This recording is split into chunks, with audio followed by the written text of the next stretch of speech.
Classes. आज आप सबके सामने मैं होम साइंस इंट्रोड्यूस करने जा रही हूँ। जैसा कि मैंने एक पोल क्रिएट किया था हमारे यूट्यूब चैनल पे, इसके अलावा और भी लोगों ने मेल के थ्रू या जो है टेलीग्राम के थ्रू मेरे से कांटेक्ट किया कि हाँ भाई हम सहमत है होम साइंस की क्लासेस स्टार्ट करने के लिए। तो बहुत सारे लोगों का मेरे पास जो है ये इसके लिए कमेंट आया था, पॉजिटिव में, यस में। तो आज हम होम साइंस स्टार्ट करने वाले हैं।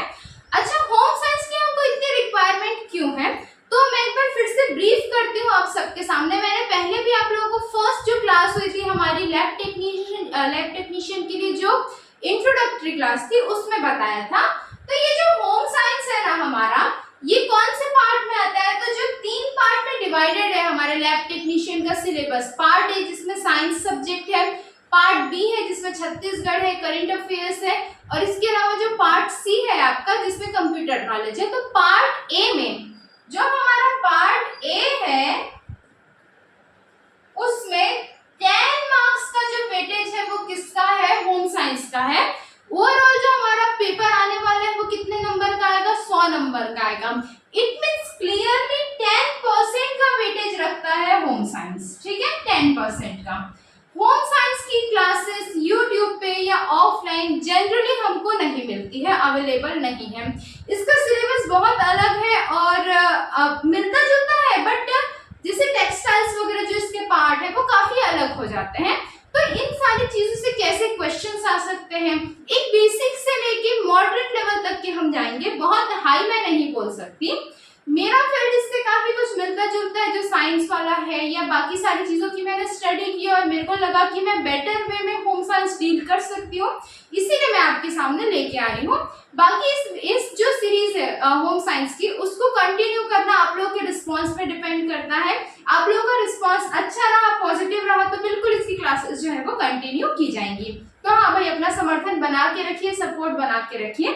स्टार्ट करते हैं। आज हम सिर्फ और सिर्फ एक इंट्रोडक्शन देखेंगे, समझेंगे कि हमको एक्चुअली में पढ़ना क्या है। यदि हम प्रॉपर जो है सिनॉप्सिस बेस्ड स्टडी करें, टारगेट बेस्ड स्टडी करें, तो क्या होगा कि इससे हमारे क्वेश्चंस इजीली सॉल्व होंगे। जो भी थ्योरेटिकल पार्ट है वो मैं आपको एक्सप्लेन करूंगी और साथ ही साथ इसके एमसीक्यूज भी हम प्रैक्टिस करते हुए चलेंगे जो डिफरेंट एग्जाम्स में आए हुए हैं। जैसे कि नेट में यूजीसी नेट जो है होम साइंस का, उसमें जो बेसिक से मॉडरेट क्वेश्चंस आए हुए हैं। इसके अलावा जो टेट वगैरह होते हैं स्टेट्स के, उसमें जो भी क्वेश्चंस आए हुए हैं PG based, post graduation based, उस पर भी हम डिस्कस करने वाले हैं, ठीक है। ये रेफरेंसेस तो बहुत सारी बुक्स है, इसलिए मैं आपको एक बुक नेम नहीं बता पाऊंगी, पर मोस्ट ऑफ द चीजें जो है वो हमारे वीडियो सीरीज से कवर हो जाएंगी। ठीक, चलो तो स्टार्ट करते हैं हम होम साइंस की। बेसिकली हमको पढ़ना क्या है होम साइंस में, बहुत बेसिक से शुरू करेंगे और मॉडरेट लेवल तक के हम जाएंगे। मॉडरेट या हल्का सा हाई लेवल, कोशिश यही रहेगी कि हमारे 10 के 10 क्वेश्चंस जो है वो हम अटेम्प्ट कर पाए या मैक्स टू मैक्स कर पाए, ठीक है। होम साइंस, जिसको हम हिंदी में क्या बोलते हैं, गृह विज्ञान बोलते हैं। तो सबसे पहले तो मैं इसकी मिसकंसेप्शन पे बात करूं, इसके बारे में जो अफवाह है वो ये है कि होम साइंस क्या बताता है भाई, आपको बिल्कुल सर्वगुण संपन्न बनना बताता है और ये फीमेल्स के लिए, महिलाओं के लिए होती है। ये बात बिल्कुल गलत है, बिल्कुल मिसकंसेप्शन है। होम साइंस जो है वो जरूरी है, हाँ मतलब ये बात सही है कि वो होम अप्लायंसेस के ऊपर या घरेलू जो चीजें हैं उनके ऊपर हमको बताई जाती है, पर ये सिर्फ और सिर्फ फीमेल्स के लिए है या मेल्स के लिए है, ये डिफाइन करना गलत है। क्योंकि भाई जो घर में होने वाली चीजें हैं उनसे तो सबके सब डील करते हैं ना, और सिर्फ घर में नहीं, यदि आपको छोटी छोटी चीजों के बारे में जानकारी होगी, नॉलेज होगी, तो आप किसी भी फील्ड में अच्छा करेंगे, ठीक है। जैसे कि अचार सभी के घरों में बनता है अक्सर, या नहीं बनता है तो मार्केट से लेके आते हैं, तो उसमें हम जनरली देखते हैं कि ऑयल की बहुत सारी लेयर होती है, तेल की बहुत ज्यादा लेयर्स होती है।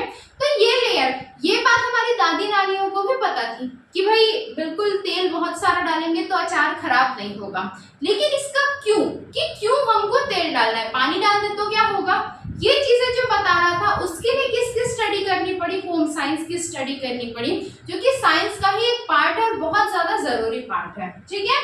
तो हमको एक्चुअली में अचार में तेल की जो लेयर्स होती है वो बहुत ज्यादा लेयर इसलिए डाली जाती है, बहुत थिक, मतलब बोल सकते हैं कि बहुत ज्यादा तेल इसलिए डाला जाता है ताकि वो एयर के कांटेक्ट में ना आए, हवा के कांटेक्ट में आके हमारे अचार के साथ रिएक्ट करके उसमें कुछ ऑक्साइड्स का फॉर्मेशन ना करे, इस वजह से इसको प्रिवेंट करने के लिए तेल की मोटी लेयर डाली जाती है जो अचार के और हमारे एनवायरनमेंट के बीच में एक बैरियर का काम करता है, एक रोक का काम करता है। ठीक है, समझते हैं होम साइंस को।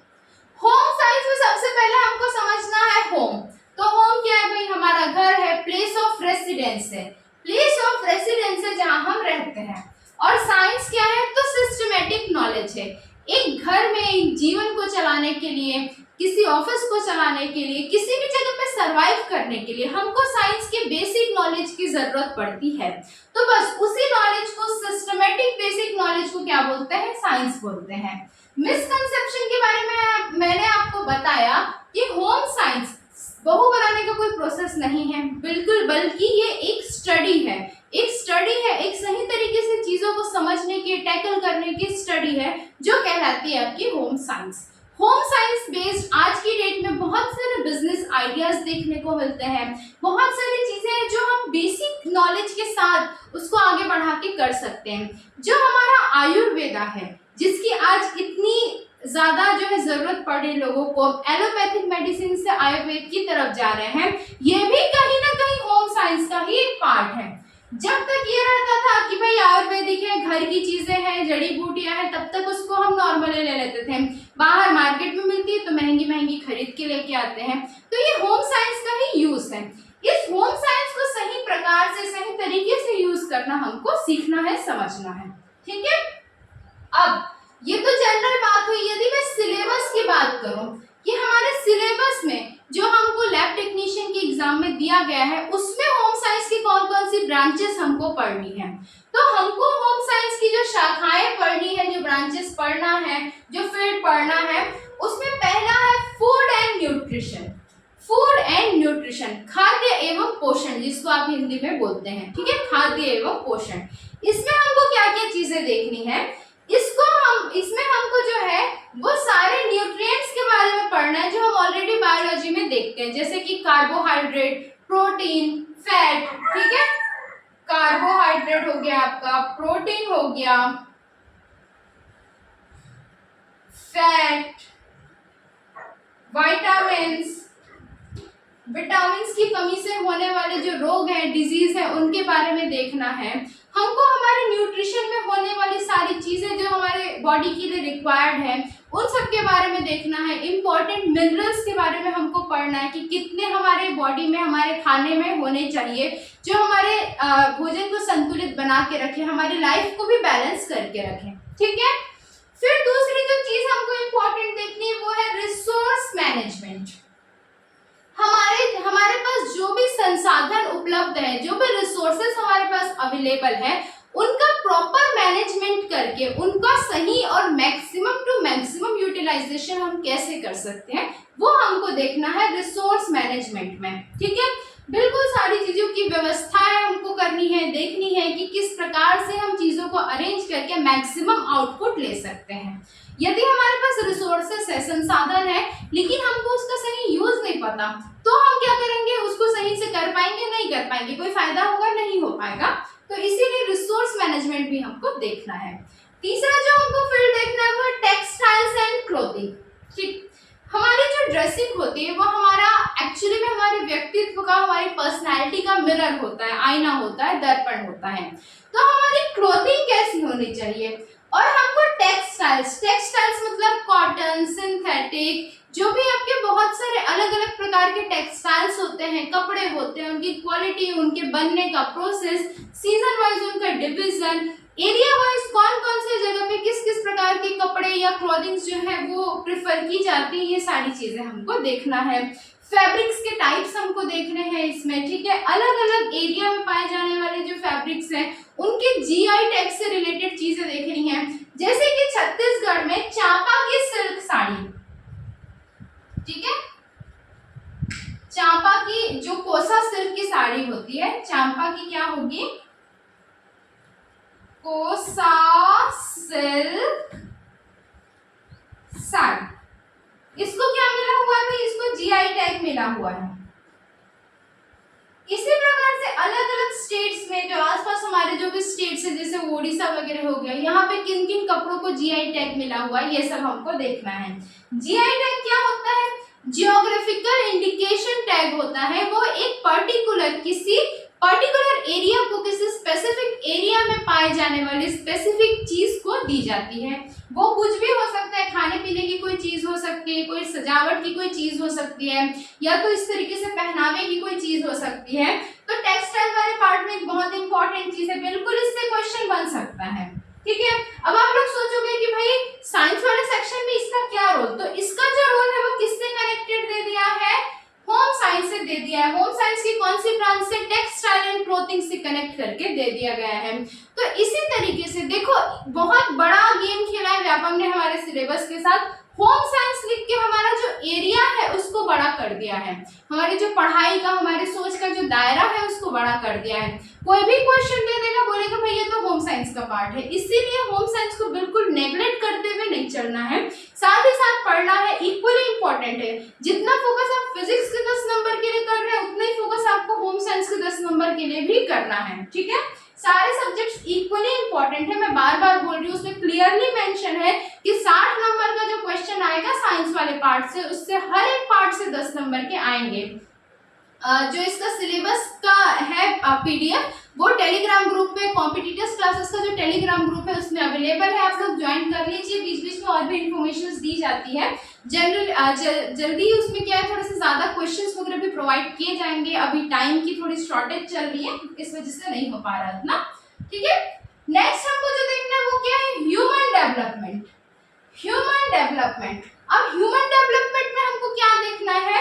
हमको चाइल्डहुड से लेके, चाइल्डहुड भी नहीं बोलना चाहिए, ठीक है, बर्थ या प्रीनेटल एज से लेके, ठीक है, प्रीनेटल एज, प्रीनेटल एज मतलब भ्रूण अवस्था से लेके हमको जो है टिल डेथ,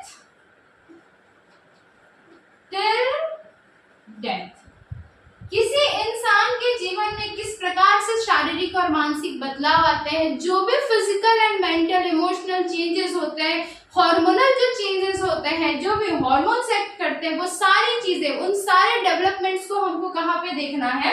ह्यूमन डेवलपमेंट वाले सेक्शन में देखना है। इसमें हमको कौन कौन सी चीजें देखनी है? हमको साइकोलॉजिकल डेवलपमेंट देखना है कि बच्चा छोटे एज में क्या सोचता है, फिर बड़े होते तक की क्या सोचता है, ये आपके चाइल्ड साइकोलॉजी का पार्ट होगा। इसमें फादर ऑफ चाइल्ड साइकोलॉजी, ये सारी चीजें हमको देखनी है। फिर हमको देखना है कि हमारी बॉडी में होने वाले कौन कौन से प्रोसेसेस है, लाइफ प्रोसेसेस, जैसे डाइजेशन हो गया, सर्कुलेशन हो गया, रेस्पिरेशन हो गया, जो भी हमारे जीवन के लिए उपयोगी प्रोसेसेस है वो हमको देखना है। यह हम बायोलॉजी से कनेक्ट करके देखेंगे। फिर जो ग्रंथियां हैं, जो ग्लैंड्स हैं हमारी बॉडी में, जो अलग अलग प्रकार के हार्मोन सिक्रीट करते हैं, उनका रोल हमारी बॉडी में क्या है, ये सारी चीजें हमको देखना है। जैसे एक क्वेश्चन है जो कि बिल्कुल साइंस का भी पार्ट होता है और होम साइंस का भी पार्ट होता है, मतलब बायोलॉजी का भी पार्ट है और होम साइंस का भी है, कि कौन सा ग्लैंड है मनुष्यों में, इंसानों में ऐसा कौन सा ग्लैंड है जो बड़े होने के साथ साथ, मैच्योर होने के साथ साथ वो जो है उसका सिक्रीशन कम होने लगता है। तो इस तरीके के क्वेश्चंस क्या होते हैं, साइंस और होम साइंस दोनों के पार्ट है, दोनों में से पूछे जाएंगे और बहुत ज्यादा वेटेज भी रखेंगे। तो सारी चीजें हमको क्लियर करनी है। ठीक है, इसका आंसर जिसको भी पता है वो लोग कमेंट सेक्शन में कमेंट करके बताएंगे, बाद में तो मैं बताऊंगी नहीं। ठीक है, देन हमको क्या देखना है? Extension and education. चीजों को अच्छे तरीके से व्यवस्था से करके हमने क्या क्या चीजें सीखी, हमारे एजुकेशन का बेसिक मतलब क्या है, क्या हमारा सिर्फ और सिर्फ लिटरेट होना काफी है, अपना नाम लिखने आना ही काफी है, या हमारे एजुकेशन का, हमारी शिक्षा का वास्तव में कोई अर्थ है, ये सारी चीजें हमको देखना है। और उस शिक्षा का, उस जो भी हमको ज्ञान प्राप्त है, जो भी हमने नॉलेज अर्न किया है, उसका हम किस तरीके से बेस्ट यूटिलाइजेशन करते हैं वो भी देखना है। जैसे कि सपोज कोई इंसान है, ठीक है, उसने बहुत कम लेवल पे पढ़ाई की है, बहुत माइन्यूट लेवल पे बस उसको अपना नाम लिखने आता है, अक्षर लिखने आता है, लेकिन उसकी जो शिक्षा है उसका स्तर किस तरीके से हम जांच सकते हैं कि भाई यदि वो अपने से बहुत छोटे लोगों से या किसी भी इंसान से उससे बात करने का तरीका कैसे, उसकी लैंग्वेज कैसी है, इन सारी चीजों से हम किसी की शिक्षा का स्तर जो है वो जांच सकते हैं। यदि कोई बहुत ही बड़ा इंसान है, बहुत अमीर है, या बोल सकते हैं कि बहुत बोल सकते हैं कि सक्सेसफुल पर्सन है बहुत ज्यादा, लेकिन वो अपने से छोटे उनके जो भी सबऑर्डिनेट्स होते हैं उनसे बात करने का तरीका बहुत गलत है, तो आप उसको क्या बोलेंगे? आप उसको सराहनीय बोलेंगे? आप उसको ऐसा आइडल, अपना आदर्श मानेंगे? नहीं मानेंगे ना। तो ये सारी चीजें हमको इससे रिलेटेड क्वेश्चंस कैसे आएंगे, ये सब देखना है। सारी की सारी थ्योरीज पढ़ाने के साथ ही या उसके बाद मैं इसके एमसीक्यू की सीरीज भी लाऊंगी, जिसमें मोस्ट ऑफ द पार्ट हमारा कवर हो जाएगा। तो ठीक है भाई, आप लोग अपना समर्थन बना के रखिए, कमेंट करके बताइएगा जरूर कि आपको होम साइंस का जो इंट्रोडक्टरी क्लास है वो कैसा लगा, और आपको ये चीजें चाहिए आगे या नहीं चाहिए, तो बिल्कुल आप लोग बताएंगे। और हाँ भाई, पारदर्शिता रखनी है, मेरे से जो चीजें हो पा रही है मैं आपको क्लियरली बता रही हूँ कि हाँ मैं ये आपके सामने लाऊंगी, और जो नहीं हो पा रहा है वो भी मैंने क्लियर कर दिया है कि मैं छत्तीसगढ़ वाला पोर्शन या कंप्यूटर वाला भी डील नहीं कर पाऊंगी। तो बिल्कुल आप लोग भी अपना पारदर्शिता रखिए, ट्रांसपेरेंसी रखिए, सच सच बताइए, बिल्कुल झूठ मूठ का कोई रोल नहीं है यहाँ पे, ठीक है। और गर्मी बहुत है, अपने आप को हाइड्रेटेड रखिए, अच्छे से पानी वानी पीजिए, तबियत ठीक रखिए, तभी पढ़ाई हो पाएगी। तो चलो ठीक है, फिर मिलते हैं अगली क्लास में, तब तक के लिए okay bye bye, take care. बस अपना समर्थन सपोर्ट बना के रखिए, वीडियो को ज्यादा से ज्यादा लाइक कीजिए, शेयर कीजिए और सब्सक्राइब कीजिए। आप लोगों के रिस्पांस पे ही इसके आगे का पार्ट जो है वो डिपेंडेंट है, ठीक। चलो मिलते हैं अगली क्लास में, ओके बाय।